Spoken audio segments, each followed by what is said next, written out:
Well, yeah, that's what I'm saying. All right, I'm the one that be held back.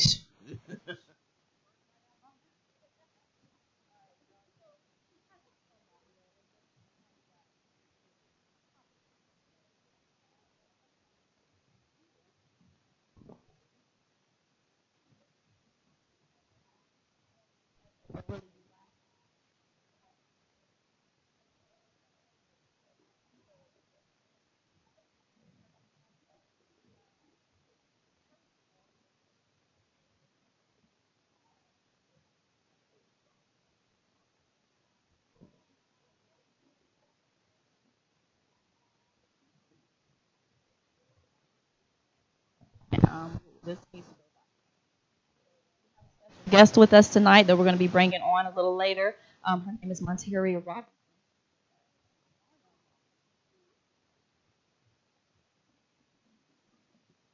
Right, 76. Ridiculous. I'm going to let her share the whole story when she comes on, but you might not have heard about this, even though it happened right here in Atlanta. But that's because the news is right there. But, yeah, we're going to get that together. We're going to work on that. But meanwhile, I am giving you a disclaimer.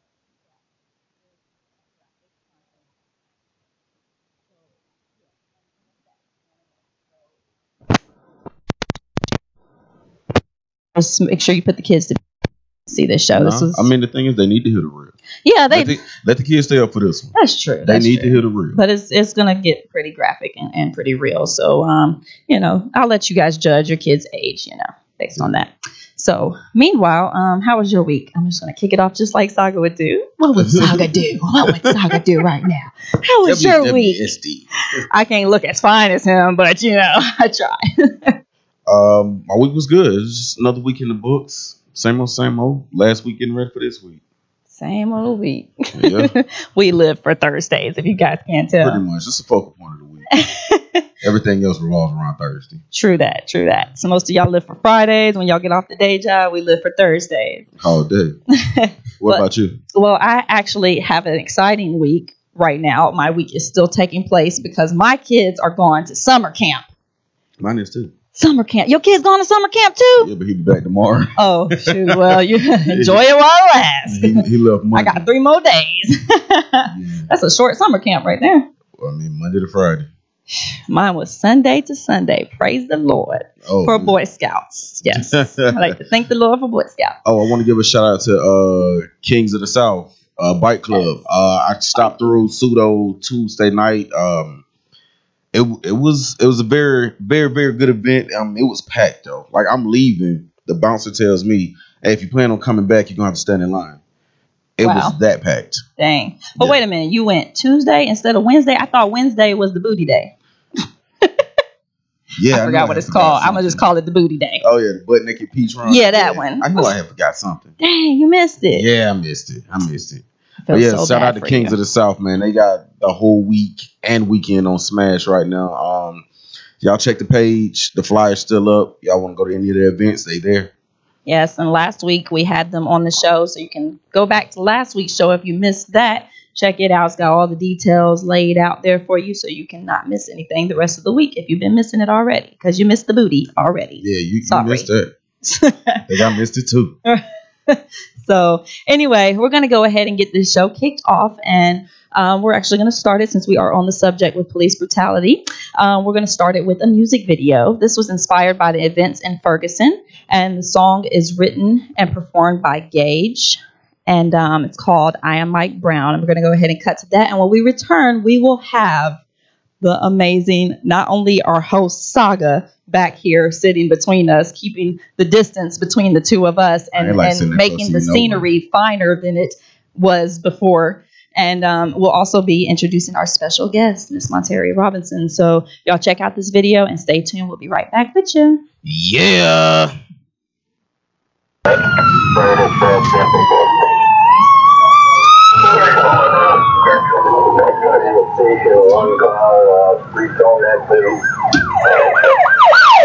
You took my son away from me. You know how hard it was for me to get him to stay in school and graduate? You know how many black men graduate? Not many. Because you bring them down to this type of level where they feel like I don't got nothing to live for anyway. Usually I might clown, but right now this one's for Mike Brown, so pipe down. We gotta stop them from rioting in the streets. We ain't doing nothing but proving we animals to police. Another child dies, another mother cries, another neighborhood left with a whole bunch of wives. Why did they pursue him? Why they had to shoot him? But I don't think that the answer is everybody looting. But forget that copy deserves state time. They let Zimmerman off. This cop ain't learned from Trayvon. I'm just sitting here dropping a little tear of knowledge. If Mike Brown ain't even lived to see a day at college, he would have started someone that has an empty seat in class. All because of these demons hiding behind a badge. So screw that badge, screw your protection. And screw that law, carry your weapon. But some of these stores are looting is black owned. I know it's for a cause, but some of them still have families at home. It's not a black or white thing, it's about abusing the law. I can't imagine Dorian face when he saw Mike fall. My tears wetting the page while I'm writing this. I know you're so in tune, if you're not, why you fighting it? Just let go, let your heart beat and never lose control. And God rest his soul, cause I am Mike Brown. I am Mike Brown. He represents us all, we from a similar town. Them similar streets, we got similar police. So I know I ain't gonna end up under a similar sheet. So I am Mike Brown, cause I'm out here with my homie. I'm just walking my block, man, everybody know me. So I am Mike Brown, I am Mike Brown, I am Mike Brown, homie, I am Mike Brown, I am Mike Brown. He shot a gun, and once my friend felt that shot, he turned around and he put his hands in the air, and he started to get down, but the officer still approached with his weapon drawn, and he fired several more shots. I am Mike Brown, I am Sean Bell, I am Larry Davis bleeding in my dingy cell. I am Angela Clark, I am Oscar Grant, I am Dante Price doing what you others can't. I am Bo Morrison, Melvin Lawhorn. I am the voice of these people cause they are long gone. Let's go behind the badge, fall behind the beat, behind the politics. They wonder why we don't trust police. They wonder why we carry guns on us. They look for drugs but shoot for anything they find on us. I am Justin Smith fighting for my life kicking. So we dying, the police said I look suspicious. We're all of these these people in so many ways. I am Raymond Allen, left to die for 2 days. I just bought a new hoodie, guess I'm Trayvon. I am Dwayne Brown, lay down, try not to die. Off the horse, I feel my heart beating slow and listen. And all you dealing with is maybe you gonna lose your pension. You might not notice this, but this the new form of lynching. I got my hands up, but still I see that cop inching. The mystery of this, I think I never know. Why they had to shoot him down, couldn't just let him go. The mystery of this, I think I never know. Why they had to shoot him down, couldn't just let him go. I am Mike Brown, he represented so we from a similar town, them similar streets. We got similar police, so how I know I ain't gonna end up under a similar sheet. So I am Mike Brown, cause I'm out here with my homie. I'm just walking my block, man, everybody know me. So I am Mike Brown, I am Mike Brown, I am Mike Brown, homie, I am Mike Brown, I am Mike Brown. Away from me, you know how hard it was for me to get him to stay in school and graduate. You know how many black men graduate? Not many. Because you bring them down to this type of level where they feel like I don't got nothing to live for anyway. They're gonna try to take me out anyway. We are Mike Brown. We are Mike Brown. We are Mike Brown. We are Mike Brown. We are Mike Brown. We are Mike Brown. We are Mike Brown. We are Mike Brown. We are Mike Brown. We are Mike Brown. We are.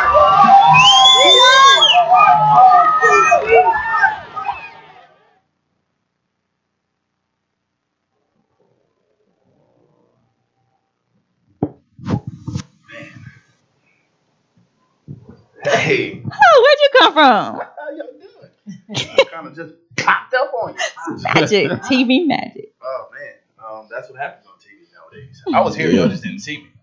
I actually was. I was on the flyer. I would never have missed you. It's cool. Never. It's cool. Nobody does. Yeah, no. But seeing that I'm here and our guest is here, I think it would only be befitting if we go ahead and let her introduce herself to you guys and listen to the story. Hello, my name is Monteria Robinson. Can you guys hear me okay? Yes, ma'am. I am the mother of Jamarian Robinson, and a lot of people always ask, who is Jamarian Robinson? That's the name that we all should be shouting from the mountaintop. Jamarian Robinson. Who was Jamarian Robinson? Jamarian Robinson was a biology major at Tuskegee University.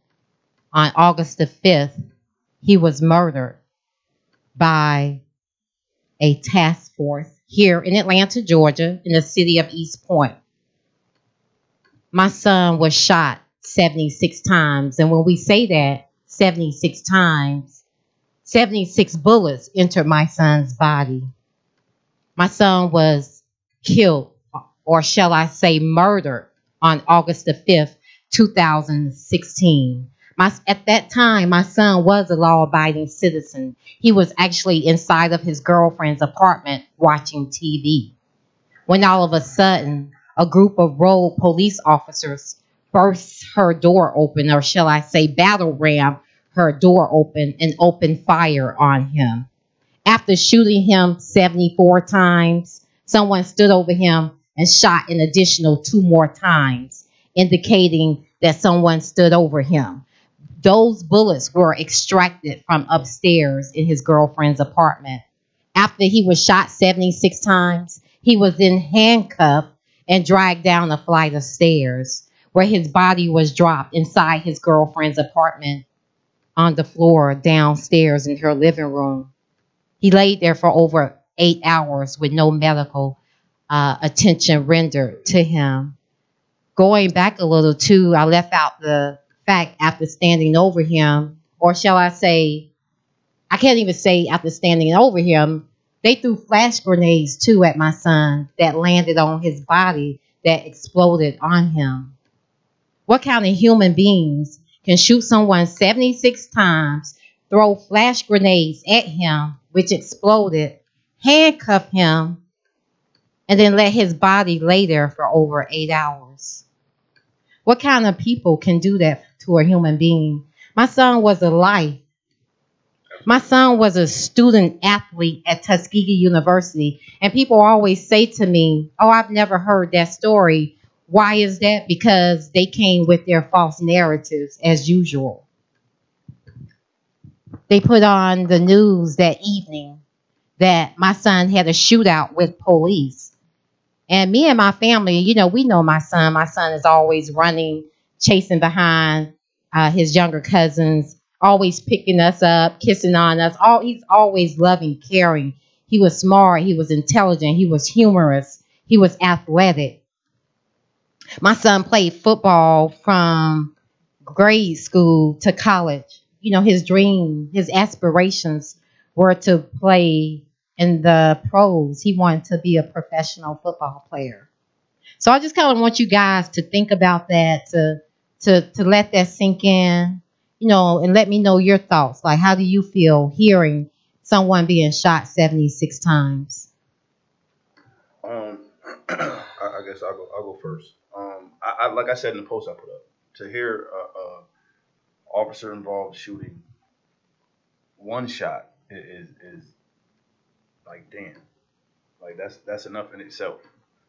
But when you hear, especially when you're unarmed, yeah, when you hear the number, at first it doesn't register. Like when you first hear it, then you gotta like kind of think like, damn, so it's 76. Like at what point was it not enough?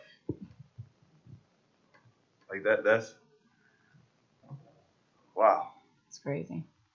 And not only that, but you mentioned that 76 bullets is what hit him, but they fired how many? Oh, actually, they fired over 90 rounds at him. Over 90 rounds were fired at my son. My son, like they were going to war right against one unarmed person. Right. And also, too, just to clarify things, after they killed my son, do you think that they would have contacted me and said, "Hey, Miss Robinson, for your records or for your information, your son was shot 76 times"? Anything. The reason I know all the facts is because my family and we hired our own investigator, our own forensic person, and our own ballistic person. So that's how come, or that's how we know the facts of what happened to my son. And my forensic person, when I even spoke with him, he said, "No, Mom, as a matter of fact, your son didn't have anything in his hands," because remember, they portrayed it to be a shootout on the news. Right. And me, as his mother, I was like, "No, that's not my son. You know, go tell that false narrative to someone else." So I'm glad my family and we moved forward and we hired our own people. And in my spirit, something just kept telling me that they shot him over 20 times. And then the investigator, when he came back with the actual footage, where somebody caught the actual outside footage of the shooting, when I saw that and heard that, I was like, I know they shot my baby more than 20 times. I knew it. I knew it in my spirit. I felt it in my heart. And then, you know, as we watched the video, my family and I, after we got it from the neighbor, you just see them shooting. And the video lasted 3.5 minutes. They were shooting him with AR-15s. And the whole time they were shooting him, they were yelling, "Put the gun down, put the gun down." And then they kept pausing. And then they would yell again, "Put the gun down, put the gun down." Like he got up and picked up a gun. Right. So what are you going to come and say? You know, what is your theory? Oh, after we shot him 30 times, he got up and started shooting at us. Right. You know, do they think we're slow? You know? I think what they thought is that you wouldn't be able to either have the ability or financially be able to get your own investigators. And I think that in a lot of these cases, that's what they expect. So if it wasn't for you being able to do that, it would have been just swept under the rug like any other situation like this. Like, I'm thankful that you were able to do that. Physically, financially, mentally, everything, to go through that process and try to get justice. Mentally. Yeah. Right. Especially. Yeah, because, I mean, a lot of us would have just curled up and, accepted whatever they gave us. Right, And you didn't quit. So I did admire not you for quit. that. I did, and my family and I, we were like, every day I'm like a ball of fire. But today is a bad day for me. I have my good days and I have my bad days, but today, for some reason, is just an emotional day where, just talking about it or just reading. I was just reading some material, about my son, seeing his face. It's like I kept thinking 76, that number, 76. Who wants to hear that their child was executed in such a manner?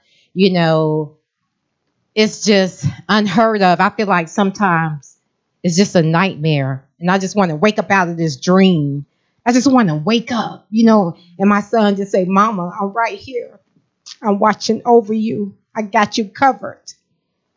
And to stay strong, and keep fighting the fight and keep walking the walk. So I know wow. I know we spoke a few times before today got here, and I asked you, are you sure that you wanted me to play some of the video, so that the public can see and hear what you're saying? Yes, I want it played. Because a lot of people, they kept saying, we don't believe he was shot 76 times. So we dropped his photos out there for the world to see, so they'll know that, Jamarian Robinson was lynched here in the home of the Reverend Dr. Martin Luther King. And I want people to know that it's real, that this is real life, and that's what we're dealing with here in Atlanta, Georgia too as well. A lot of people think, Atlanta is the Black Mecca. It's where everybody wants to be. No, they're killing our kids here too. Yeah. So, against my better judgment, I didn't want to play this, but she wants it to be played, and she wants you guys to see it and know it's not just a story that she made up. I mean, it sounds so surreal. Like, I want to say, for whoever was videotaping, please do not take into consideration anything that they were saying while recording this from another apartment. But this is the footage that was captured on that day. Can we roll that, please? Oh, what the fuck? What's your hand? Oh, Really? police out here shooting folks, y'all, in the house. Oh my God, Jesus Christ.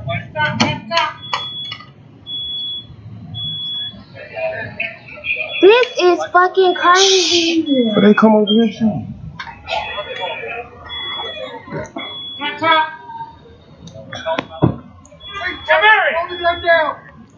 Oh, he got a gun. That's why they shooting at his dumb ass. Throw the gun down, son, and come out. Throw it down. What the fuck? Throw it down. Who the fuck got the next? Police, come to the door. Then they got other folks. Why is you talking so loud? They can't do shit to us. And let us come in and get You don't watch the fucking news, Kelsey? They can't do Tell your ass, nothing to us. keep coming in the house, because you going to get me shot. throw it down. He's shooting out with them folks. That boy shooting out with them folks. I'm finna put this on my Instagram. I got the first video. That's crazy. Come on. Get out of the way. Go inside.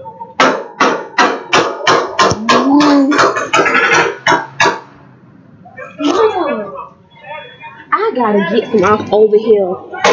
You getting a gunshot? Oh my God. You don't get a gunshot. Oh my God. Mama, look at right. And they don't bust in these and They don't want me. I just told your ass they don't give a fuck.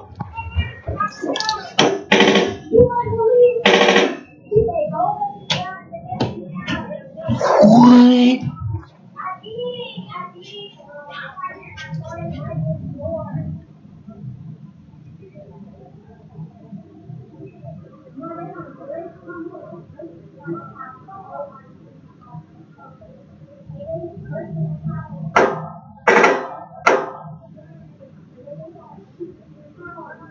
What?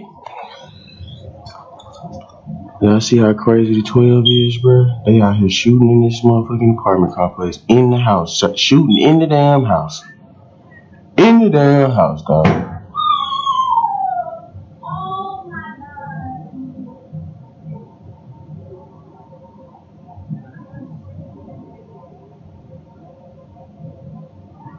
Look at the fake police over here hiding behind the car. What is you doing, man? The action is in the building, man.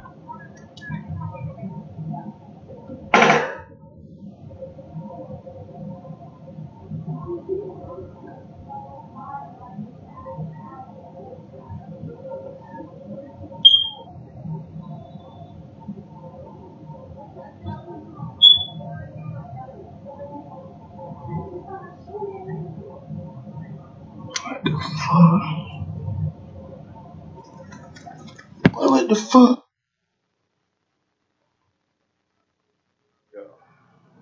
Man.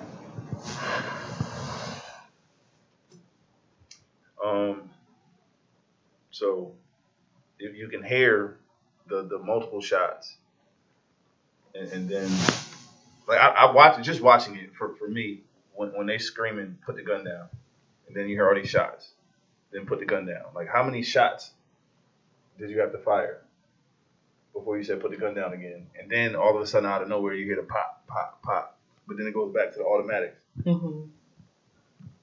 I don't care who you are. They shot him worse than they shot Osama bin Laden. He was just shot one time. And these guys are professionals, you know. Their training is extensive. Thank you. They can shoot their target one time and hit. All that shooting and throwing flash grenades, that was a cover-up to throw the scene off. And day one, I just kept saying it was a made-up gunfight. I hadn't even watched the video or anything. I just knew it was a made-up gunfight. And like I said, when my forensic person told me that my son did not have anything in his hands, he was like, as a matter of fact, your son was shot 6 times in the palm of his right hand, 5 times in the palm of his left hand. Because I was like, that means his hands were up. Thank you. Hello. It doesn't take a genius to figure that out. Not that you're not a genius. I'm about to say, wait a minute, I'm not a genius. Yeah, I'm sorry. Now, Math. He kind of got math going on. Man. So I think we should reiterate for all our guests who's just joining us. We got a few people that just joined in. Okay. And that's what happened. Sean J. Harris, what's up, bro? Appreciate you for tuning in. We're sitting here. This is the mother of Jamarion Robinson, and he was the correct word is executed. Yes, he was unmercifully. And this is the part that I think really stuck with me the most is that he was the wrong person. Actually, after shooting and killing him, my mother, my brothers, my uncles, my aunts, they all went to the crime scene. And so my mother is, one of them black moms that don't play the radio. Yeah. You just killed her firstborn grandson. So she was going ham, and she was saying, I might look crazy right now, but this ain't over with. And then they were saying, walking up to my mom, saying, I just want you to know I didn't have nothing to do with this. My mom was like, yes, you did, because you're here on the scene. Everybody that's here on the scene has something to do with this, and this is not over with. This is not the last of this. And so it's just, it's like my family and I, we just demand justice. We demand accountability. And we have not gotten that yet. It's been 2 years. And these officers, officers. I know when we were talking, he was like, they didn't even say, I'm sorry for your loss. Like how cold could you be? I have a question for you all. When I always ask this question to people. When you go hunting, or if you've never been hunting, how when you watch movies and you see people hunting, they're hunting for deers or moose or whatever. How many times do you see them shoot their target? One shot. One clean. But why is Twice that? if they said that. To keep from tearing the flesh of the animal. So imagine my son was shot in his hands, his arms, his torso, his legs, his thighs, his groin, his shins, his feet. What kind of person can do that to a human being? A police officer's job is to assess de-escalate and resolve the issue, not come with hatred in their hearts. How often does that happen? You know, how is it that, you know, a person can walk into a school and kill 17 of his peers and see his day in court? Or walk into a church and shoot all these people, and then you take them to get something to eat. Mm-hmm.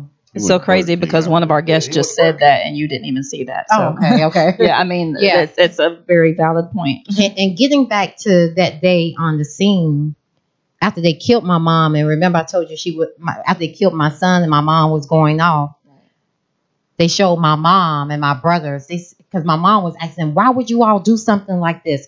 You know, and they said, well, we were looking for him from a week ago. He pointed a gun at a police officer and took off running. Here's a photo of him right here. My mom said, that's not my grandson. My two brothers said, that's not my nephew. And then my brother said, my nephew looks like me, you know, which we all look alike. So they asked my brother, the GBI lady, asked him, could she get that photo of my son? They took that photo, dropped it on the news that night, and said East Point man had a shootout with police, right?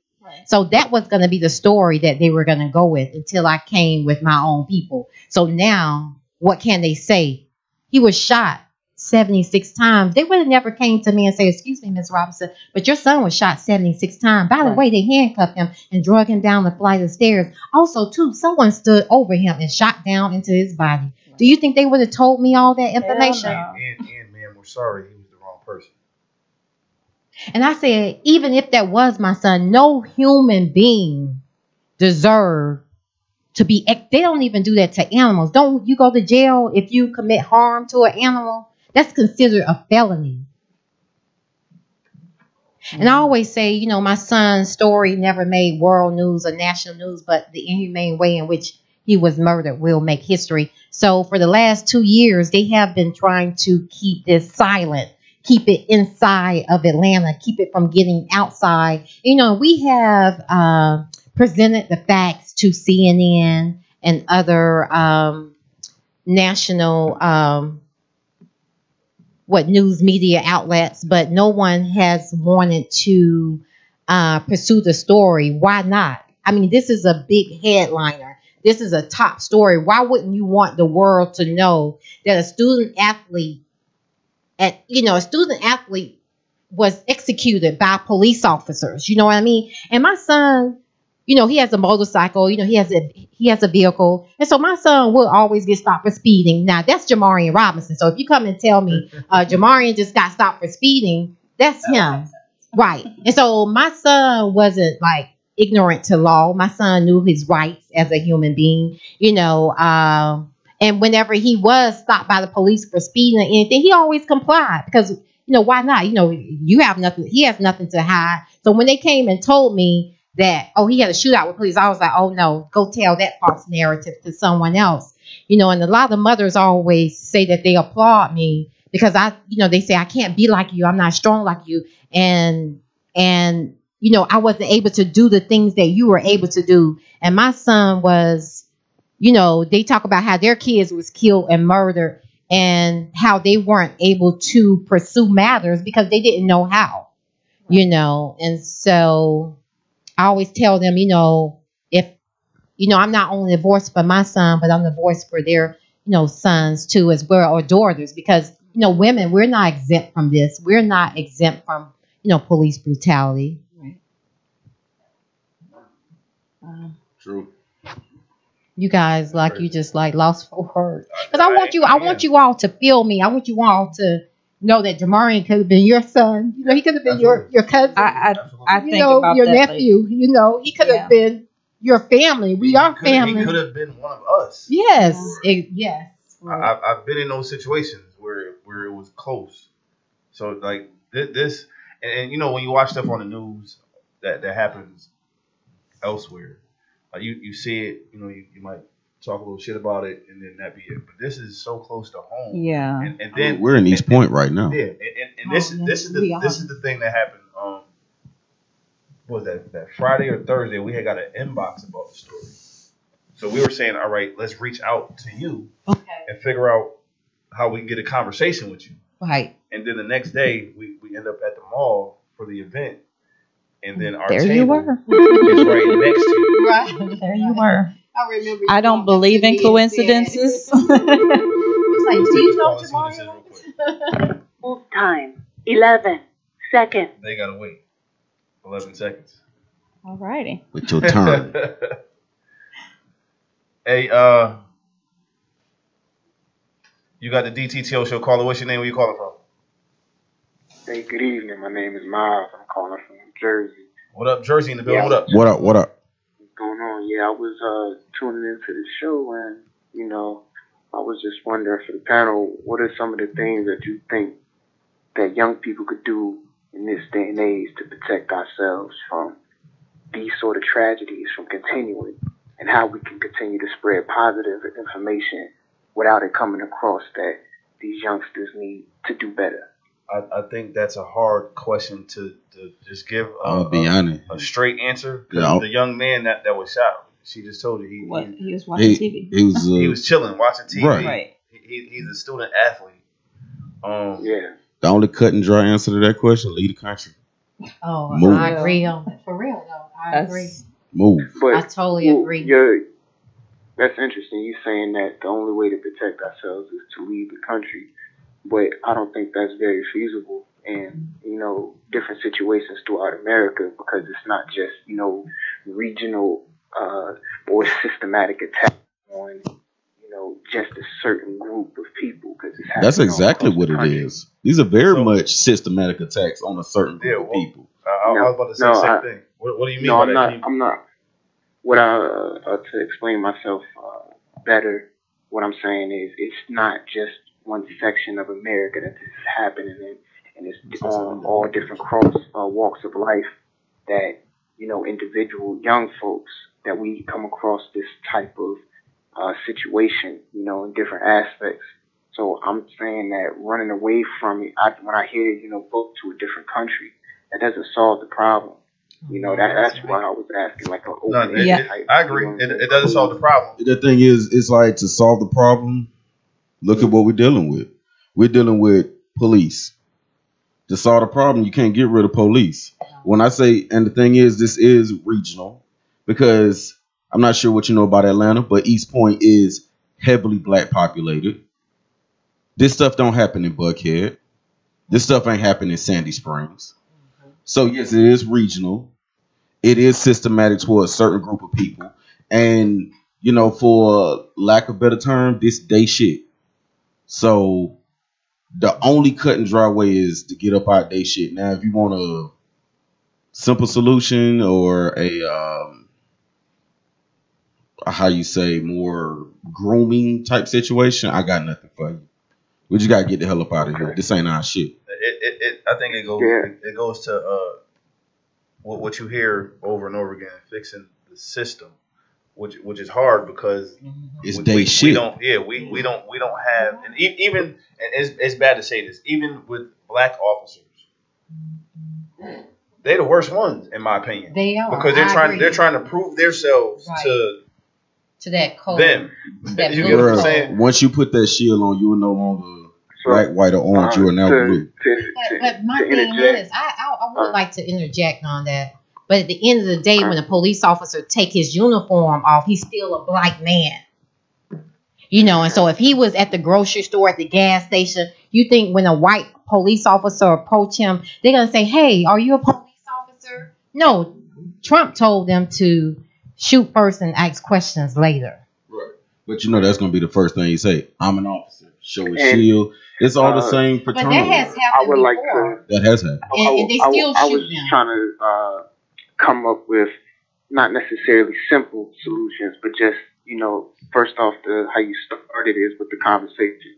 The outlet that you guys have is amazing. It's a blessing to be able to speak on this type of platform, the outreach and share it. And I just wanted to add one thing before I get off the jack. I was thinking, similar to how the Panthers was doing it, I believe if we held ourselves accountable and policed our own neighborhoods, not in a sense where, we're running up on people saying you're doing this incorrectly, or let me show I agree. You're present. I agree. Then that I would love to push towards this community out here, because it's not just us.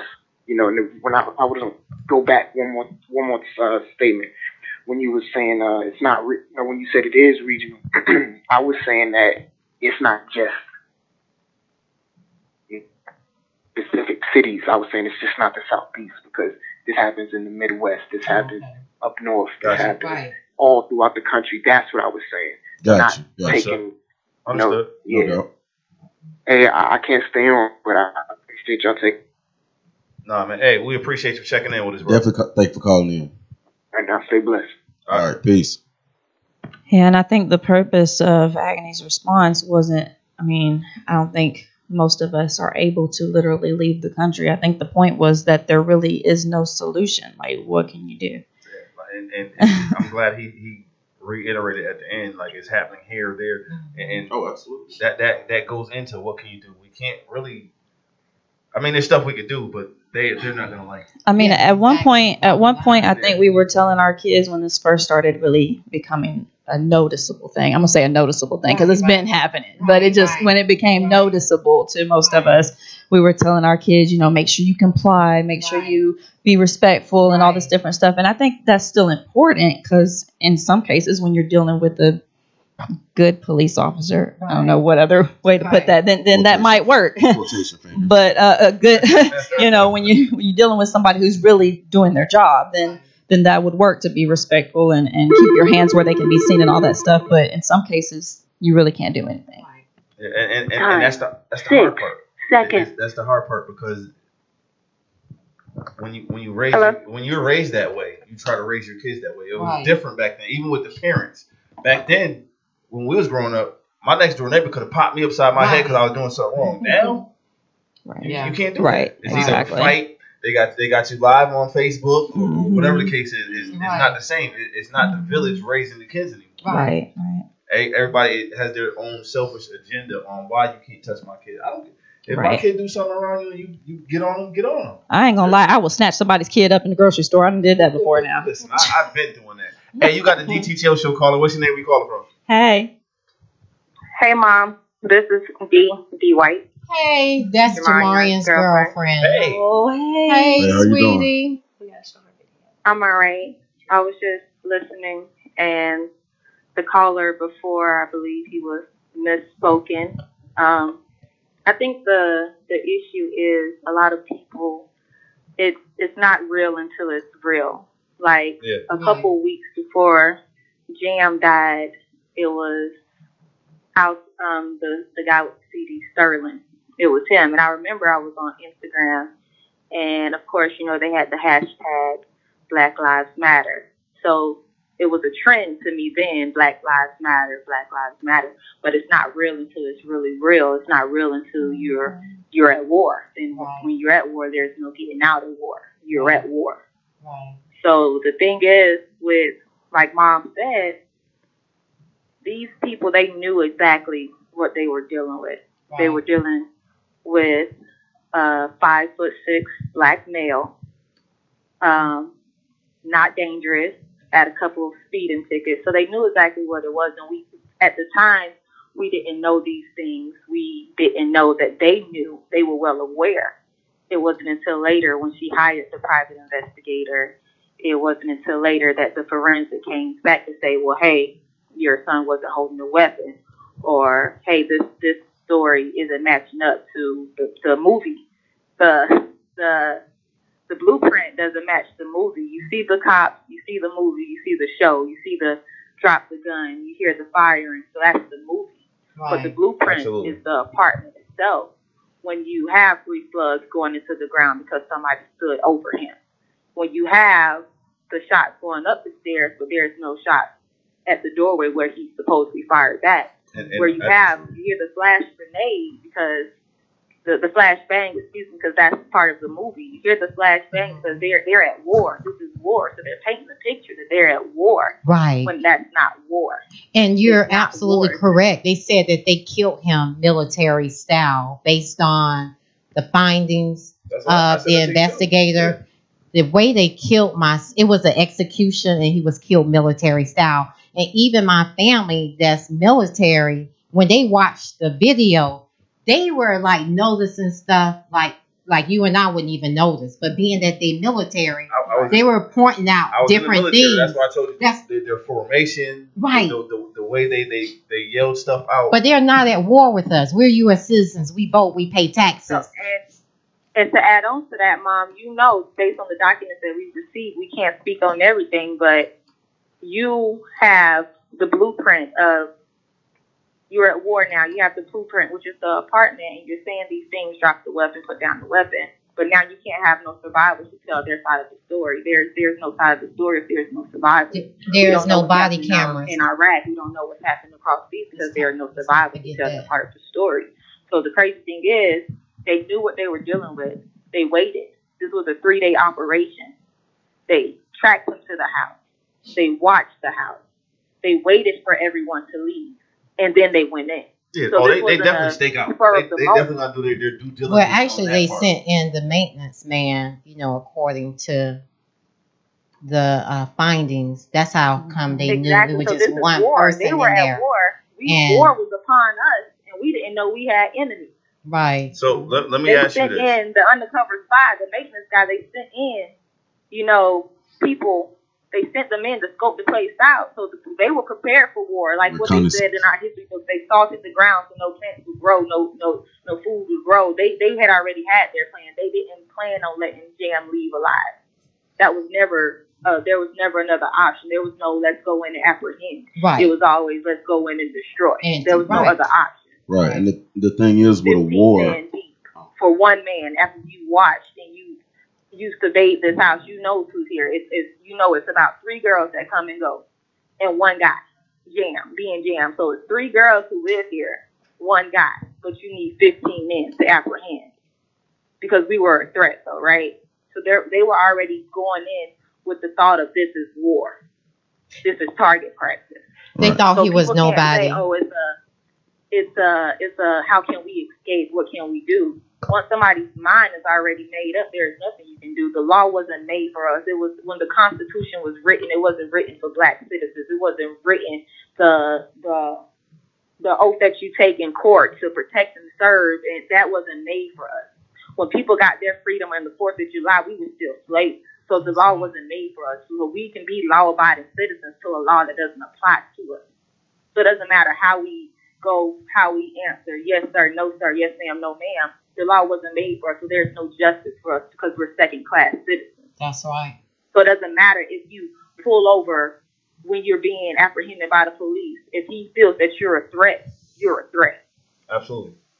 That's the sad part, because as long as you're Black, you're a threat. That's right. Now, I know I haven't met you yet, and this is a question that I'm sure I want to ask first, and then we'll roll the footage that you shared. That just watching it for me was hard. For you to walk back through the apartment, you showed the front door, and you took us around the house and inside, and you held, like, I applaud you because you held it together very well.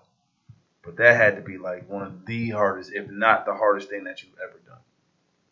Like I applaud you. Like that not only takes courage, that takes strength, that takes patience. Like you had to like wait to the right time for you to do it without breaking. And you did not break on that camera. Like you shut it off before you did. I'm sure you did afterwards, but just to walk through that scene and then count the holes in the wall and all that other stuff, like, man.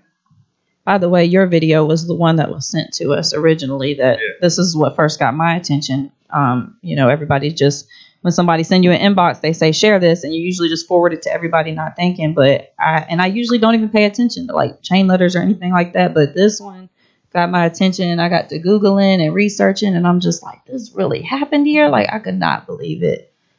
Before we do that, we have a comment here, and I just read it, and remember a few years back when they was telling everybody to turn your guns in, and they was giving away gift cards or whatever it was. Yeah, I remember that. Shout out to my uncle. This Connecticut love. He said Which one? The gun, Uncle Lou. Shout out Uncle Lou. The gun Bible, when they were trying to get the guns back, giving gift card, that's when the war started because we having no weapons. They made you trade in your weapons for gift cards. That's when the war started because we couldn't fight back. Mm-hmm. Good point. Very good point, sir. But yeah, if you don't mind, can we play your video? That's fine. Y'all, this is I don't know how many days after, but this was after. She can tell you. I think D. When did you record that? Was it like 2 or 3 days like afterwards? Yeah, 2 to 3 days. It wasn't too much after 2 to 3 days. Like 2 or 3 days. Y'all seen and heard the first video. This is the aftermath. It's hard to watch without getting, like when I first watched it, like I couldn't even watch it all the way through. I had to kind of like, all right, let me wait. But this is her back in the apartment afterwards. Right now, I'm outside my house. As you can see, this is where the police, they used the ram to ram my door in. We got to go through the back because they nailed my door shut. This is the neighborhood. That's the house. And you see the yellow tape. They taped off this whole area when they came and they killed him. I'm about to go through the back door. Y'all, this is really hard for me, but I'm trying to stay strong. I'm trying not to cry because they trying to push this shit under the rug that they murdered him, and they trying to push it under the rug saying that they had reasonable cause to kill him. Right now, I'm going through the back door because I can't get in through the front. I'm about to show y'all. Hold on a second. I'm about to show you the view from the front door. This is where they kicked the front door in, and this is where they drug him down the stairs. I'm gonna take you up the stairs. This is when they first started firing. You can see the bullet holes. Bullet 1, 2, 3, 4, 5, 6, 7, 10. All the bullets going up the stairs. 11, 12, 13, 14, and bullets 19, bullets 22. And this is where they killed him at. They came in here. That's where they killed him. They shot at him with automatic weapons, 35, bullet number 42. And this is where he stood at the top of the stairs trying to get away from them. And this is where they killed him. You can see the splatter on the walls. You can see the hand grenades they threw. I'm going this other room where you can see more of his blood and stuff. Might open the time is like me. Please. You got it on the wall. More blood from them shooting him. More bullet holes coming through the wall, through the closet door. And he was only 5'6", 5'6", maybe 160 pounds at the most. And this is what they did to him. They came in my house and they shot him up. They killed him. They fired and they kept firing, and they said that he fired back. But as you can see, there's no bullet holes from him shooting back. All these bullet holes are going up the wall, and they trying to sweep this shit under the rug. And after they killed him, they drug him down these steps, right down the stairs. They brought 12 men in with automatic weapons, and they shot him up. But they drug his body down the stairs. They drug him down the stairs, and they let him die right here in my fucking living room. They did not try to resuscitate him. They did not try to do nothing. They laid him on the fucking floor and they let him die after they shot him over 20 times.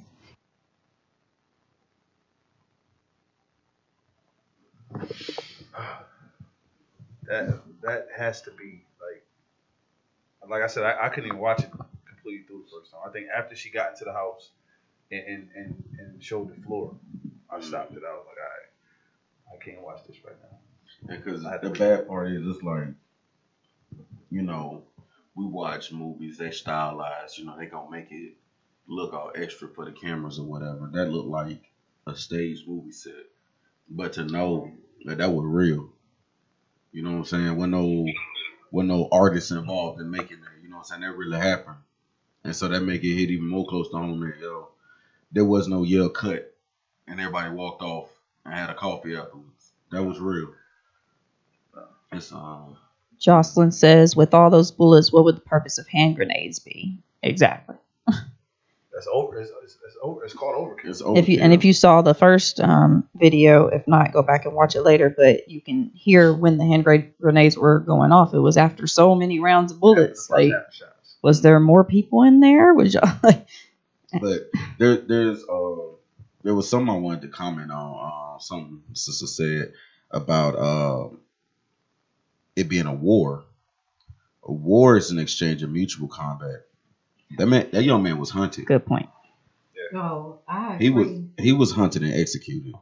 Yes. There was no mutual combat in that. And it's been open season on us. Since we got here, 1400s, 1500s.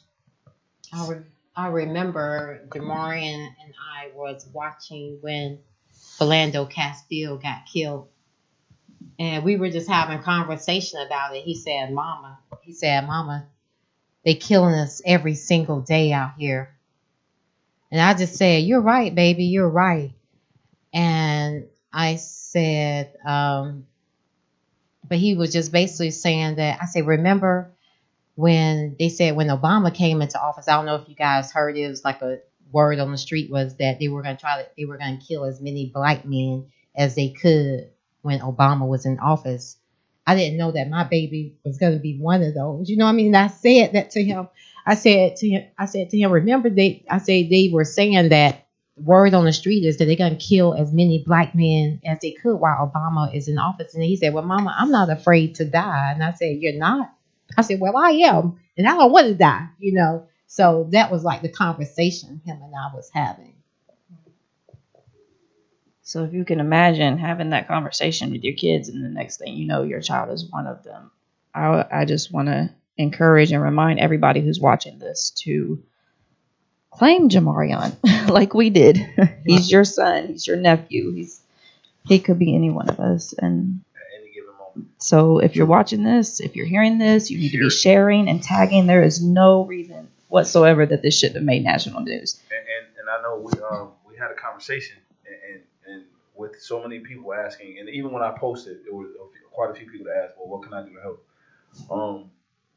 Like you said, the young man that was being bullied, they raised like, what was it, over $1 million?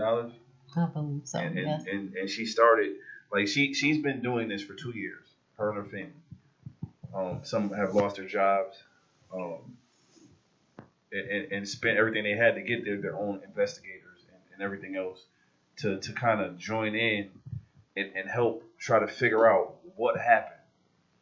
Funds are gone at this point. Like, if you want to help, please give them your GoFundMe, or if you want to donate to help for whatever is needed. If it's bills, if it's something else that the lawyer needs, like if there's anything that what I want to do with all my friends that are doing music, I would like to put together some type of benefit concert. Y'all love what y'all do as far as performing. Let's raise some money and help to help her still seek justice, because she hasn't gotten it yet. It's been 2 years, still no answers. Right? Like, that's fucking crazy. And you know, I always say my job now is Jamarian Robinson. You know, no, I'm not working. This has place because I've exhausted all my funds. You know, just hiring the investigator, the forensic person, and it's not cheap. And so that's what they want me to do, like go back to work. But I don't feel like, no, I don't want to sit. I don't want to sit at no 9 to 5 job and act like I'm happy, when the entire time my son is on my mind, So I have been pushing, to be his voice because I don't want there to be, another Monteria Robinson. So, and I always say too, when they kill our kids, they leave us their mess to clean up. And it's a financial hardship. So like you were saying, a lot of the other mothers, they've lost their jobs, they've lost their houses, they've lost their cars, due to just the hardship that it places on us. And it's not free for me to do anything, even just to drive here with gas. That's not free for me to do. So I don't want to, sometimes I'm just going to have to go back to work because, but if I go back to work, I'm going to be probably on the West Coast somewhere working. And then that's going to mean that I have to let my son's story fall to the wayside. And I don't want to do that because I need justice. I need accountability. We demand that these officers be, charged with, fired first off, charged with murder and presented to a grand jury. That's my demands. Listen, like I told you the day we met you, you might have just inherited like some of the the most try to go get it people that I know.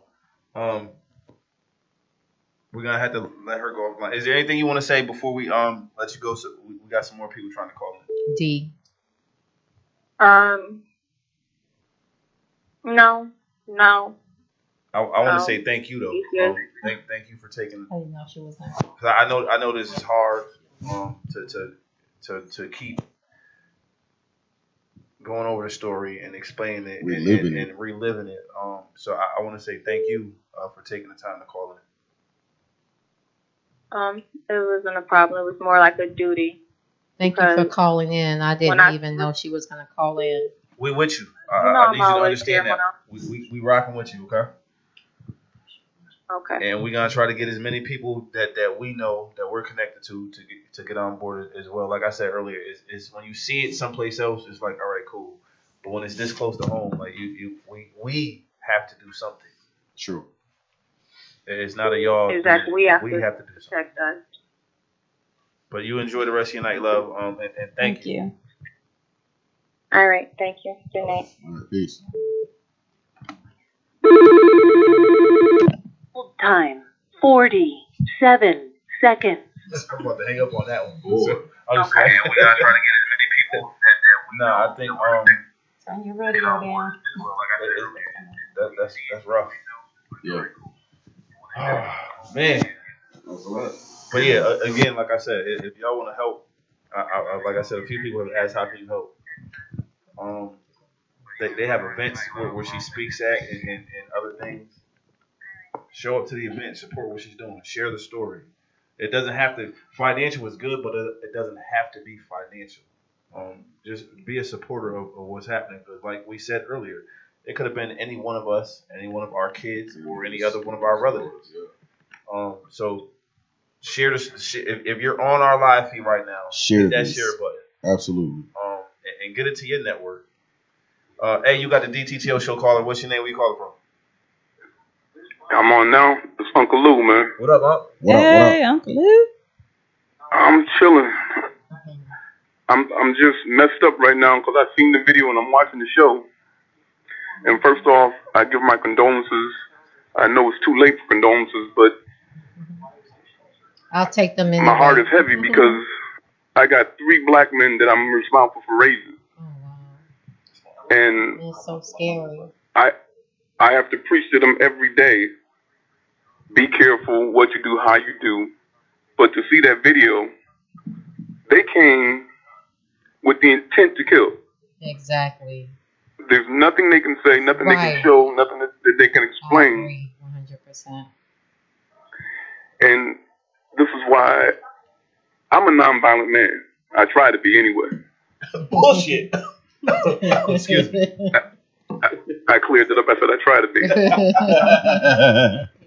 Do that disclaimer. But my point is, we can't sit back idly now and just be passive and peaceful.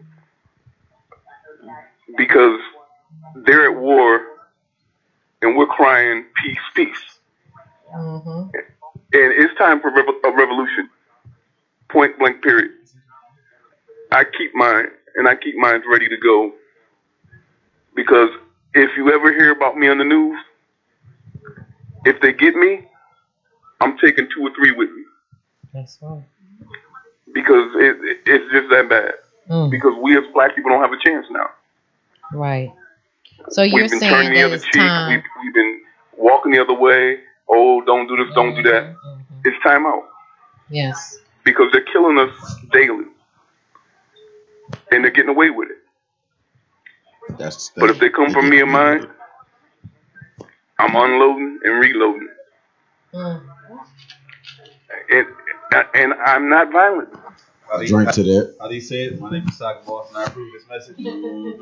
Yep. We took a drink. And I know some people are going to disagree with what I'm saying because it's totally against what I stand for, but sometimes you got to do the radical things in order to make change. That's right. Once they see you're not going to take it anymore, they won't come in and do the things that they've been doing. And we've been taking it long enough, and we was taught to turn the other cheek, and it was an accident, and nah, like it's different. It's different. It's been different. This shit is crazy. I've got a killer be killed mentality now. Yes. Yeah. And I don't want to bury my sons, so I've got to prepare them for war. Look, it's war. Yes. Every day you go outside, you got to go out with the war mentality. Right. Not just the white man, but now we have to fight the police. Yeah. Because they're goons with badges. Yeah, that's the biggest gang I know of. And then you got Donald J. Trump in office, and he want to make America great again. When was America great? I was about to say the same. It depends on who it was great for. Yeah, it depends who you ask. Yeah, it was never great for us. See, and I'm not going to preach, but if we don't learn from our history, we're going to repeat our history. The first time they brought us over, they made us slaves. Now they told us we were free, and we're still slaves. Because when masters say, these are your rights, we take just what they say our rights are. I'll tell the cop to shut up in a minute. I don't care what the situation is. I called the police, and they came to the house, and they told me what I could do. I said, shut up. I called you. You work for me. That's right. I pay your salary. With that point, there's so many times that I think officers don't really realize that you work for us. Right. Like we pay your salary. Right. But see, we've got to know our rights. That's right. You're right about that. But it doesn't matter really right now if you know your rights, because they still killing us first, you know. Yeah. So and the scary part is first, ask questions later. Right, and the scary part is you don't know who's next. That's every day in America, one brown or black child is killed by police. And what's so scary, because I have, like, me and my sisters, we all have boys, in our family. And it's like, what's scary to me is, like, we don't know who's next. I got a grandbaby, he's a boy, I got another son, I got nephews, I got several nephews. What's so scary, it's like we don't know who's tomorrow, the day after that, and the day after that. That's what's so scary about this whole situation. So at what point are we going to stand up and fight back? It's not in our nature to run and hide. You know what I mean? So at one point, because marching and protesting, that's not the answer. No, not no more. Listen, if you follow the Bible, and they make Jesus out to be this great peacemaker. Jesus turned over tables. Jesus was a radical. He went against the government. That's why they fought to kill him. Yeah. And I want to be like him. I say that all the time. I'll flip over the table for what's right. That's right. And there's a time for all things. And the time of peace is past. Absolutely.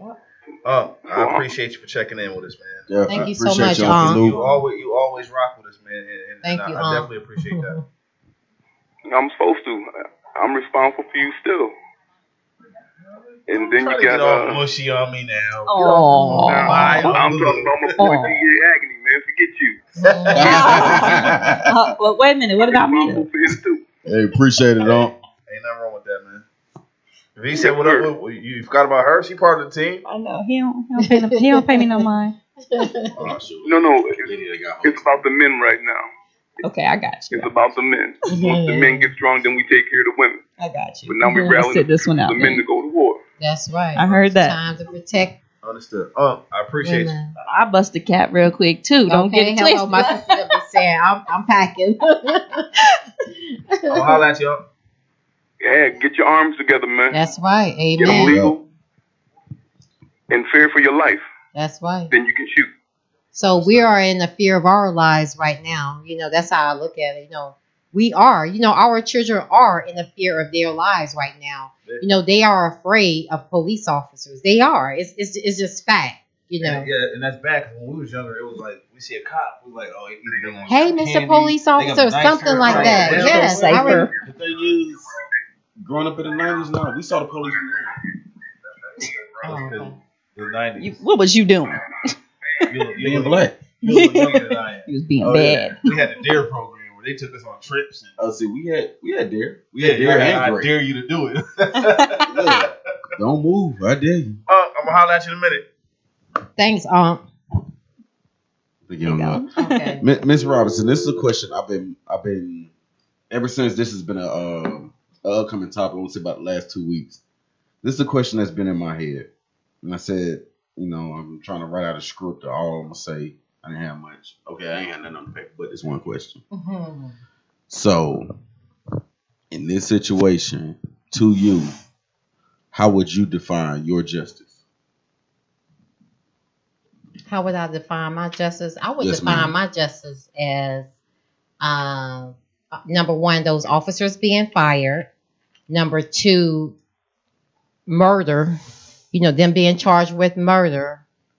And number three, the evidence, need to be presented before a grand jury. That's how I define, my justice. We demand accountability. My family and I, we demand accountability. At what point will we, the community, say enough is enough? And I think right now we've all had enough. I think my son, I always say he was a martyr. He came here to show us that police violence is real and that it exists. And it's going to take, he came here to die for us and for us to say, okay, enough is enough. We've had enough. So what are we going to do about it? Are we going to keep talking about it, or are we going to do something about it? And I think it's time that we do something about it. I mean, the thing is, and it's ironic that we're having this show. You were there. Let me do it. I just shared it this time last year, July 5th. We did a show. July 5th. Tell them date. And we had July 5th. We had you remember that? We had the little panel and the police officer that had came in that he didn't know was a police officer until I announced it. Like, he was cool. They was having a good conversation until I said he's a police officer. Then the whole mood in the room changed. I got to see it. It just came up on my funny. what was it? It came up on the timeline. It was last week. It was just a shared memory the other day. Thursday. A year ago. But from that point, that whole conversation changed, and then that officer, I felt like he didn't do anything personally. So with us hosting the show, he's our guest. Let him speak. But once he started with I represent you, and then they got kind of pay your salary. We pay you work for us. It got heated. It got heated. Yeah. And the thing is, it's like it's crazy. That was like almost exactly a year ago. It was like no coincidences. Keep trying to tell you. But it's all one fraternal order that they call law enforcement, where it starts from the beat cop all the way to the Supreme Court judge. I remember that. But from the average beat cop all the way to the Supreme Court judge, that is the same fraternal order. And with any army, everybody has their orders. Mm-hmm. One is to shoot to kill. One is to protect. One is to mask and cover up. It's like that's what got me to the point to where it's like, you know what? And when this really hit home for me was what you said it was 2014, Trayvon Martin. That's when it hit for me. That's when I was like, this is real. Open season. When you stand over a 17, because he stood over Trayvon and shot him. First of all you got was what, manslaughter? You got a manslaughter charge, and then you were acquitted. Trayvon was a child. Trayvon was 17 He was a child. years old. He was a child. He's still in And you're a grown man. You're a grown man fighting a child. And you got mad because, truth be told, if you really listen to the story, Trayvon whooped your ass. And so you felt threatened by that, and you shot this man. You shot this young man. That's when it hit home for me. That it was like, you know what?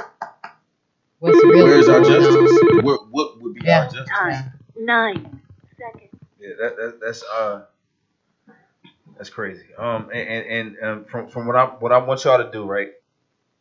Since y'all want to help, there's a DA by the name of Paul Howard. Call his office and shed some light on this execution. Let him know that we need justice. I'll give y'all the phone number, matter of fact. 404 224 3230. That's the after 5 phone number. She has the we got a daytime phone number. I have one. Yes, there's 2 numbers. Is that the 612? Make sure y'all taking Yes, notes. it's the 612 number. 404 612 7006. I just gave y'all 2 numbers. Call him. This is Give it to him to again. be taken lightly. I'm gonna give y'all both of them one more again. It's also in the comments too. And yeah, go in the comments. Like she said, it's in the comments. You watch it back, all that good stuff. But before 5 o'clock, call him. 404-612-7006. DA Paul Howard. And if you get off work at 5 o'clock, you ain't get a chance to call him before 5, I got another number for you. I wrote a song about it like the hit go.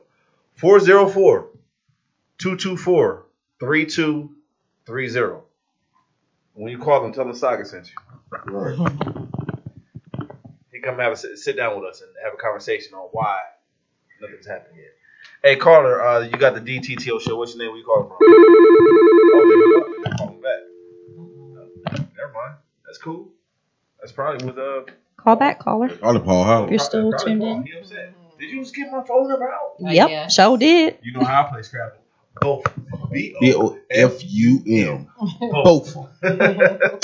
Yep. Man, this is one of them shows where it's hard to. Y'all know I'm used to having fun and joking. Yeah, I mean we crack a lot on the show. You watch our show? Actually, I wasn't even familiar with your show until I met them.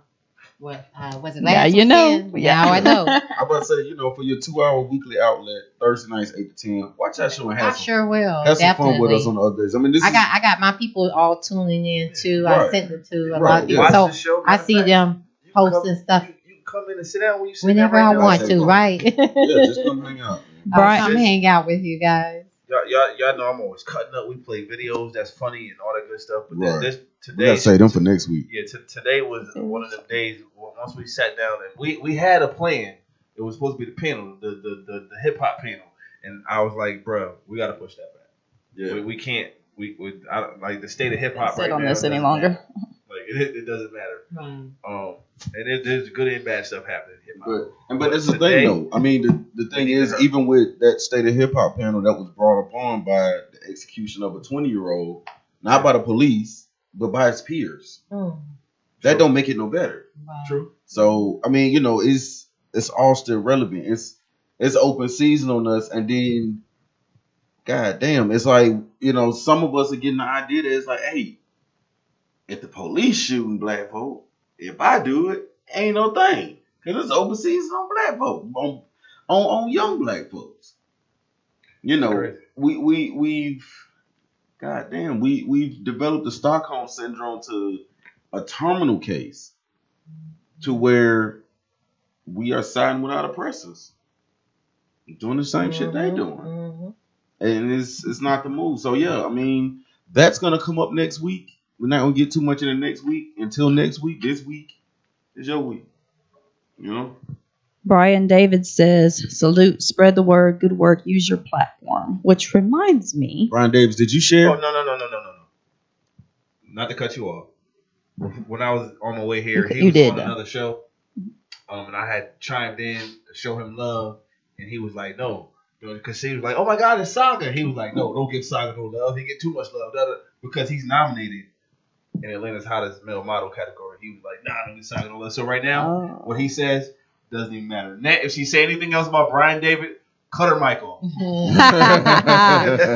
Well, regardless of who made the comments, but Saga's going to win though. All right. So the point was that I was trying to make is that, you know, if you have a platform, this is one of the things that I've been doing as well, is I've been emailing. Every time I get one of these emails talking about this event coming up or Black Lives Matter or just really anything. It don't even have to be anything to do with Black Lives Matter. It could be anything. If it's a platform, whether it's an event, radio show, if you got it, you probably got an email from me. And you're going to continue to get emails from me because I'm hitting up everybody like, hey, you got a platform, you need to get her on your show. So we're lining them up.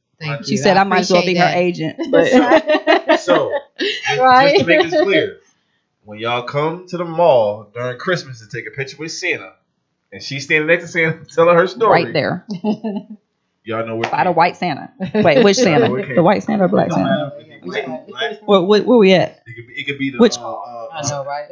What's the Santa Ricky Smiley played? It could be that Santa or it could be the other Santa. It don't matter. It don't matter. Friday after next. We gonna be there. Thursday after next, Friday after next, we everywhere. We're trying to make sure this story spreads. Y'all got the phone numbers. Call Paul. Tell him we sent you. And my people's on here commenting right now, like they know I will promote the hell out of something. Like I will get on your nerves, and this will be probably the most I've ever promoted anything in my life. So if you thought I got on your nerves before when I had an event going on, feeding the homeless tour, whatever, look out. You about to probably block me on Facebook, but you shouldn't, because you should care and you should pay attention and you should want to share what I'm sharing with you. So this is one of them stories, and with everything that y'all heard tonight.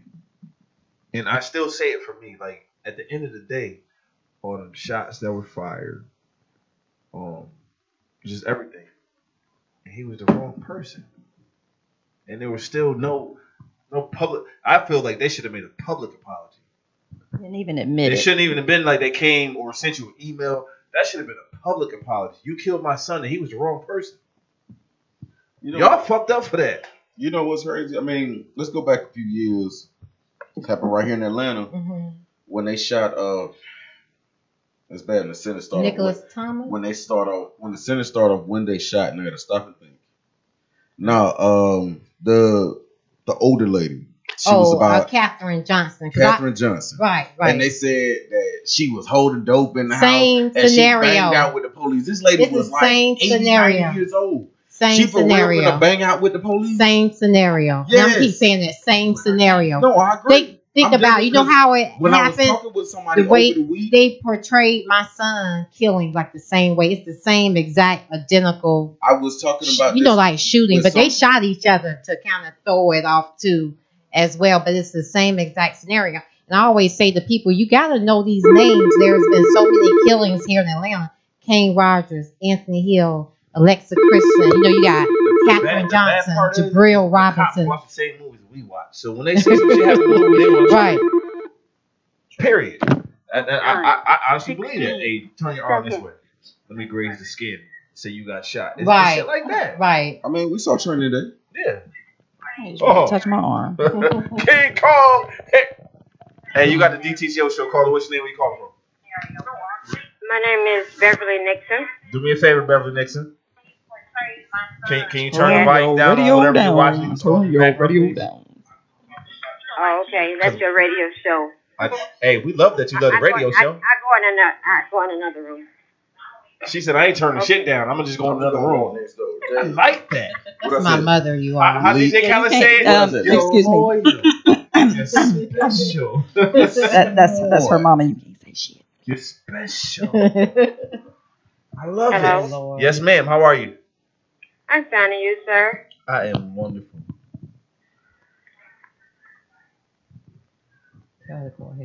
Go ahead. Can I talk? Yeah, no, it's on you right now. We hear you.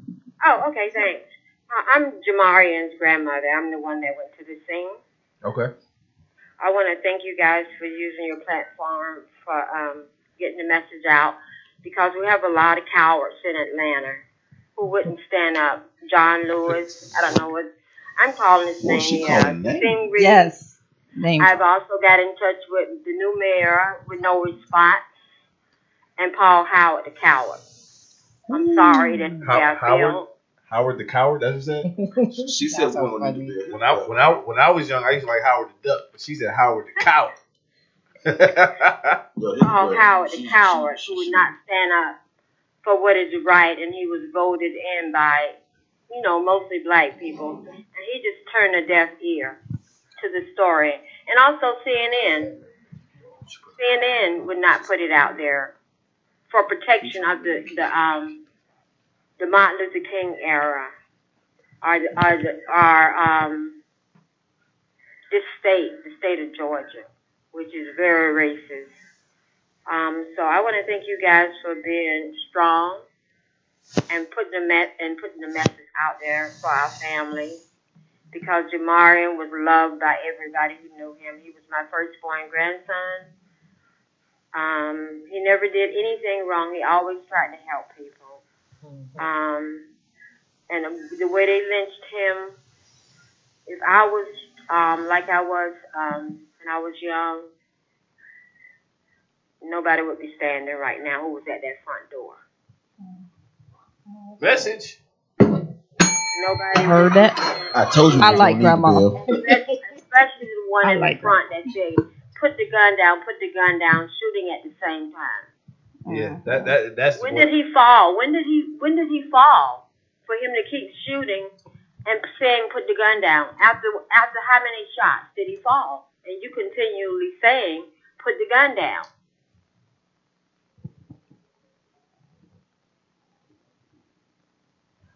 I'm angry. I'm an angry black grandmother. That was my firstborn son. He had my name tattooed. That's how I identified his body, by his tattoo, with my name on his stomach and his auntie names on his arm. That's how much he loved his family. Yeah, he had all the women in his life. Their child standing up there. Yeah, names tattooed on him. Put their child up there at the top of the stairs. And let his flesh be blown off his body, his bones, dragged down the stairs, flash on the wall. And he laid down there. I got there at 5:30, and I didn't leave till they brought the body out. And he laid there till 11:30 at night while those demons tried to cover up the scene. Wow. And that's what they are. They're demons. Because I was saying to my sister, like, how can, the young men the people who've been going into the school killing their peers, I say, how is it that they can walk out and see their day in court? I was like, why? How is that? And then my sister said, demons recognize demons. Demons don't kill demons. And I thought about that. I said, you know what? You're absolutely 100% correct on that. Demons, they see each other. They see each other. And no, they're not going to kill another demon. The people in Atlanta, they won't stand up. They won't come. Where are these actors and movie stars and stuff who need to be out there, They're waiting for the next and the people won't come out until you get an actor or something like that. That's right. To come out. The black people, I'm sorry, but they won't support you here in Atlanta. I'm not from Atlanta, but in my time, when one marched, all marched for black power in the 70s, okay? Yeah, it's a different time. It's a different time now. People don't even care until it affects their family. True. And once it affects them, then they see that they're not immune to the issue either. No one is immune to the issue. My family don't like me to talk because, you know, but that boy he was really loved, you know. He was really loved, you know. And I thank Dee for calling, and she spoke well, you know. Dee was great. But you made a good point that I've been stressing as well, not only for us all to use our platforms locally, and you know, you talked about the celebrities. Like, we live in a day and age when if Cardi B says to do something, everybody does it. Don't care what they feel like about it. Like, they just do it. And like, we're really trying to reach out to a lot of the celebrities. There's so many in Atlanta and beyond, and everybody knows somebody who knows somebody. So even if you feel like you don't have a platform, or how can, you know, you're not going to know the right people, like, still tell everybody, because you don't know who knows T.I. personally, like, can hit him up or whatever. Like, just, if we can get those celebrities involved, like. And John Lewis, for one thing, he's down there. You know, I'm not against, you know, them bringing the kids in and, you know, throwing them in. I'm not against that, you know, but John Lewis, we seek the platform with him. He would not call back, okay?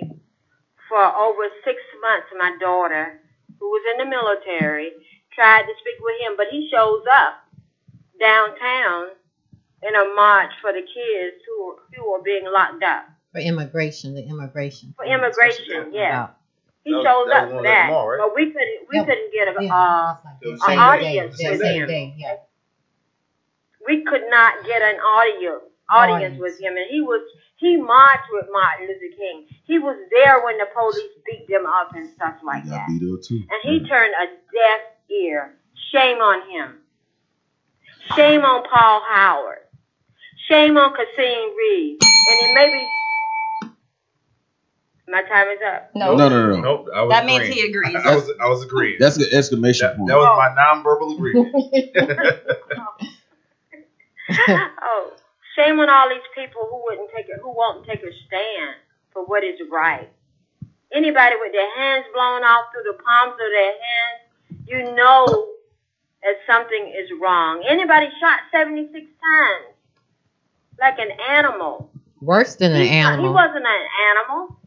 He was treated worse than an animal. Son. He was all our sons. True. If you put it that way, you know. If they don't stand up now, it's no hope for America. If people don't stand up now, it's no hope. And you know, with sister bringing up our political leaders, quotation fingers again, it has become a show for them. It's become the camera. They did the hard part when they were young. Right. But from when John Lewis was out there with King in the 60s to now, John Lewis has got a lot of contributions. They get paid a lot for their name. National. Their name has become celebrity to the point to where they only show up if when it's going to be national attention. Big camera crew. Okay. And there's going to be a lot of attention. It might not be monetary, but it has to be a big thing. Something that and I realize that. I know John Lewis shows up for the camera. Absolutely. I know and that goes for John Lewis, Reverend Al Sharpton. Yeah, shows up for the camera. I mean, the thing is, like, it even goes back to, and I saw this. I actually witnessed this, and I was like, "Yo, that shit is real." I'm sorry. That is real. Whitney Houston's funeral. Jesse Jackson has to be about 20 yards down the street. He's walking across. He looks up, sees the camera crew, and magically gravitates his way over there to make comments. Magically. He didn't walk directly up there, but he just magically kind of, next thing you know, Jesse Jackson's giving an interview at Whitney Houston. They live for the camera crew. When they see that light right there, oh, shoot, I get to be on TV again. Let me think of something deep to say. Say something deep.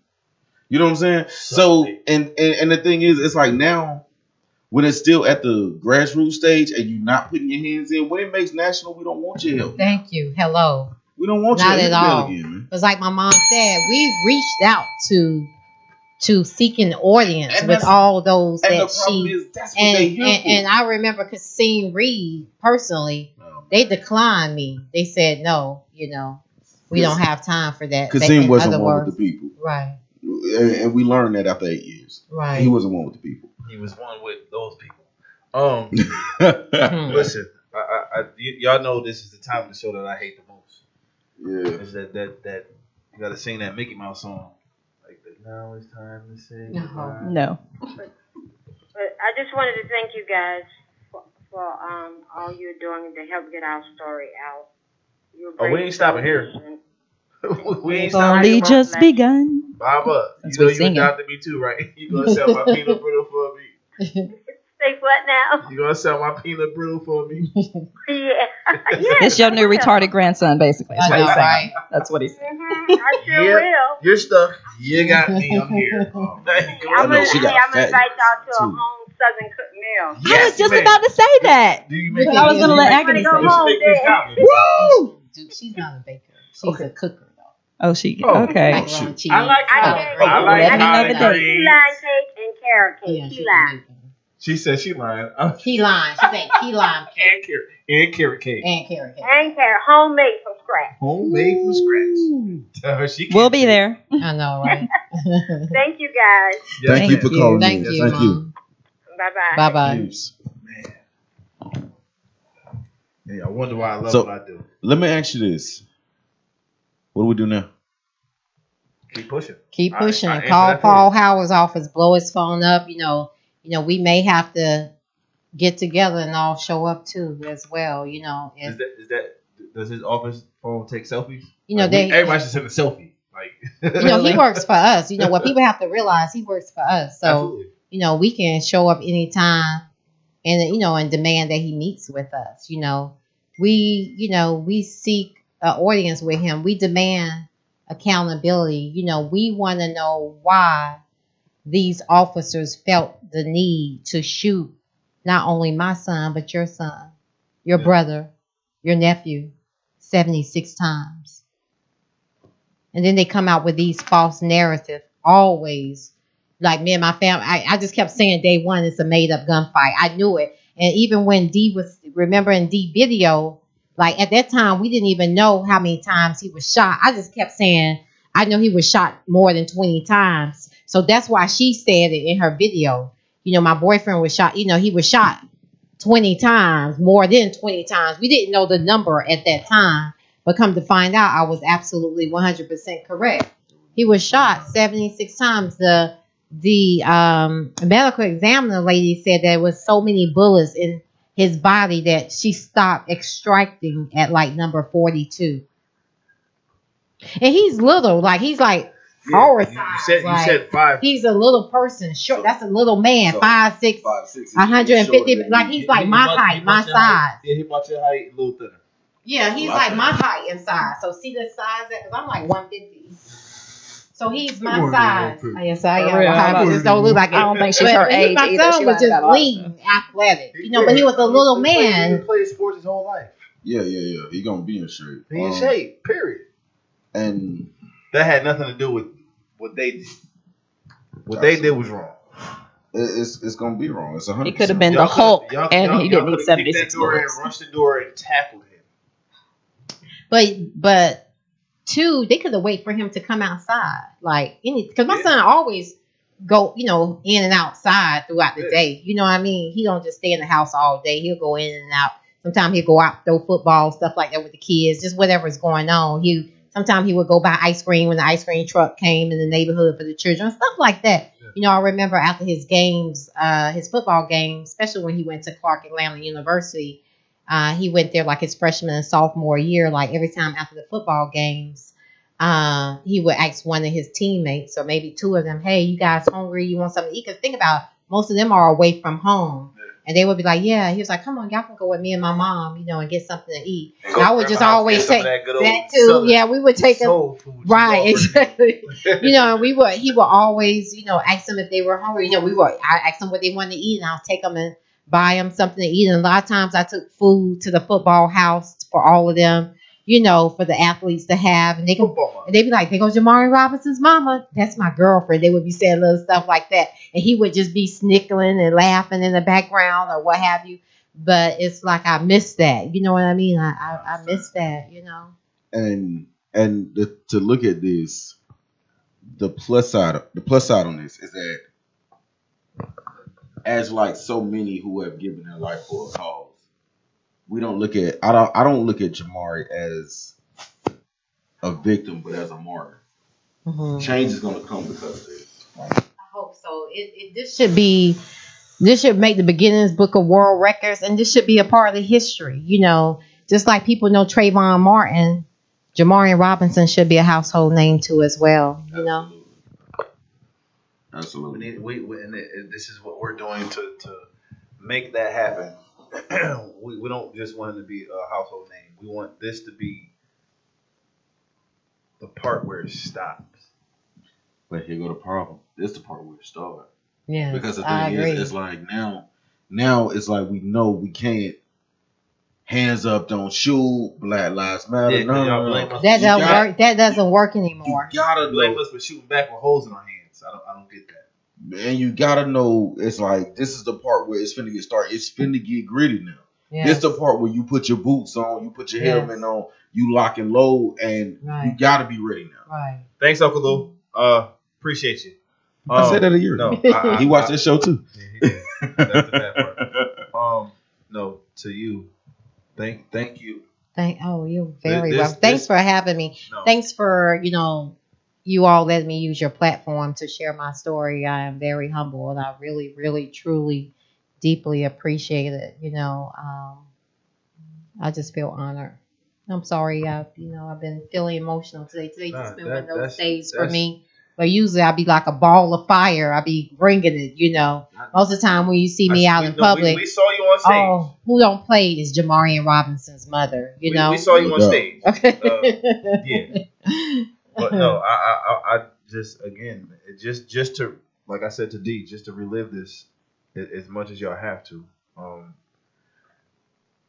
I feel good because you wanted to be here, but I feel bad because you had to tell it again. Right. You know what I'm saying? Yeah. So I want to say thank you on behalf of not just my team, Status Network, like that you shared with us, and we will do anything we can to help push it. Oh yeah, that's right. July 22nd. Everyone, please be at Piedmont Park, 4 p.m., where we take a knee. Hashtag, Justice for Jamari Robinson. Once again, Piedmont Park, July 22nd, 4 p.m. That's where we stand and we take a knee for justice. We take a knee for all those who have been victims of police terrorism.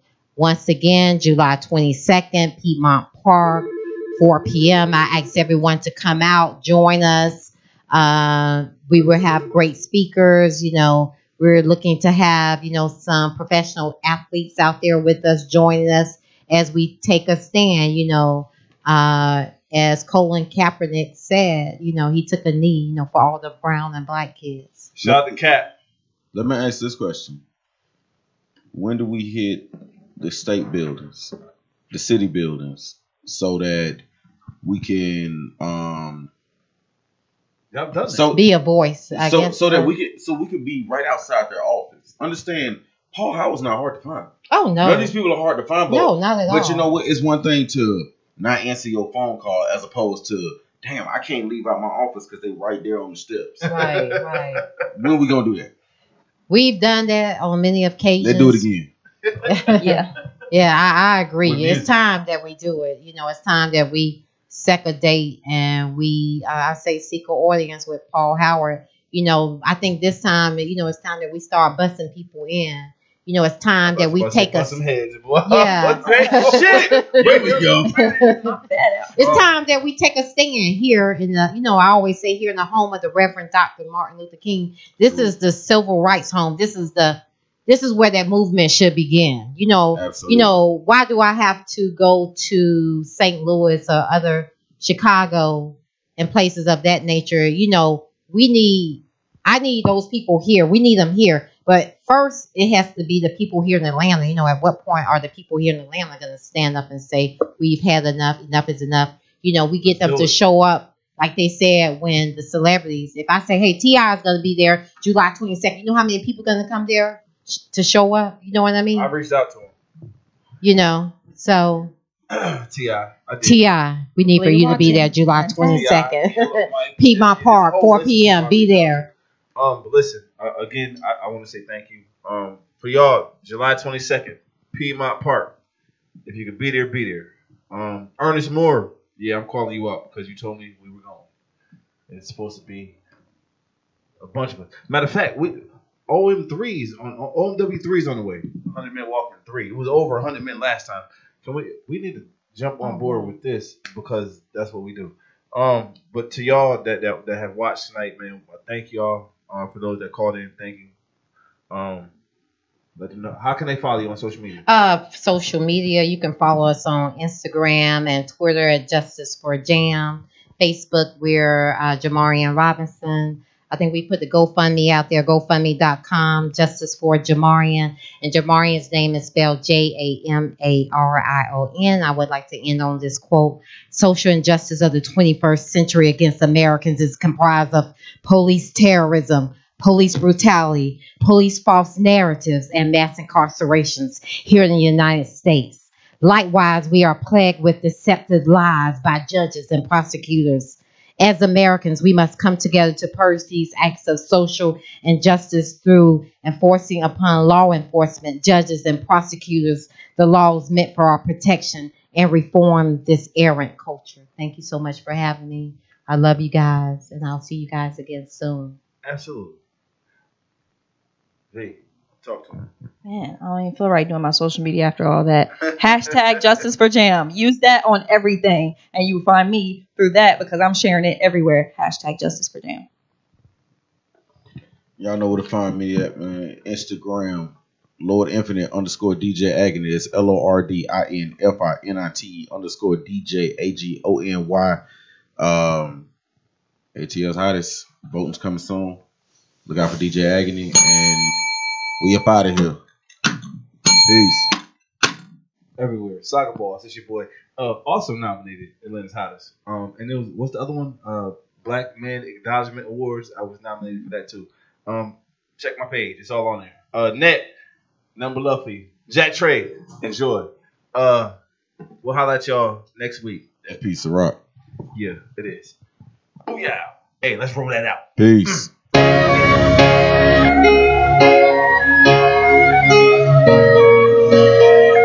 People keep asking me, like, why are y'all marching, y'all shouting, why is that? I don't believe we march to change them. We march to show us that we not alone. I swear to tell the whole truth, I ain't gonna tell no lies. I'm only verbalizing what I see with my eyes. They manhandle our white allies, then we can brutalize peaceful protesters, scrutinized, crucified. What do you do inside when you see the film of another melanated man, woman, child killed? What emotion do you feel? Cause all I feel is fury. If they just go execute us, what's the point of having juries say we keep marching, don't let them ever change for us? So we took the highway and made a lane for us. Then they came for us, and they got dangerous. We pointing fingers, they got guns aimed for us. So in case you thought we was free, you can feel free to turn on your TV or open up your Facebook or your IG and peep holiday slavery. We've been walking too long, singing the same old song. How do you come with the voice of the racing sun? We want equality. We want justice and justice and peace. To be free, to believe, to live in harmony. We've been walking too long. What? You don't see it on your timeline? That's fine, come and take a look at mine. I'm a revolutionary and a rebel in this time. My mama had to bury ya, baby, I ain't finna bury mine. We living in a scary time. Adversaries want us all in the cemetery. We gotta come together and do whatever's necessary. This ain't no American problem, this is planetary. We can't treat it like it's temporary or ordinary, or we gon' find them stationary in the mortuary. We need to unify and organize like a military full of legendary mercenary visionaries. From Atlanta to Afghanistan, we fight for peace from France to Japan. Grab a brother of another color, take him by the hand, tell him you love him. We've been walking too long. We've been walking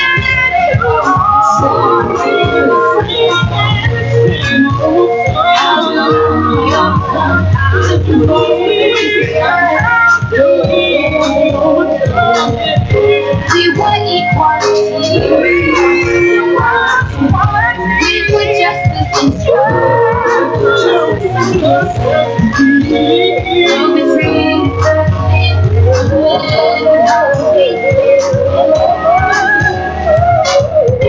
we've been walking too long. We've been walking too long. When will we go home?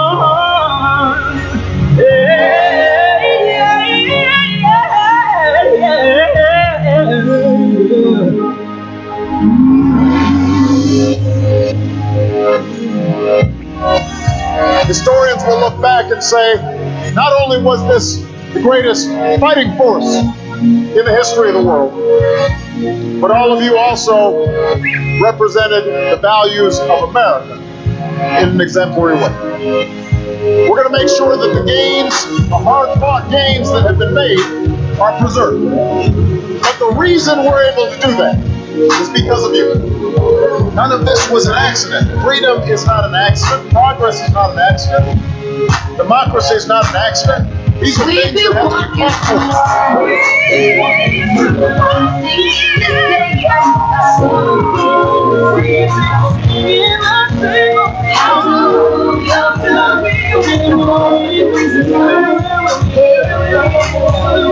for.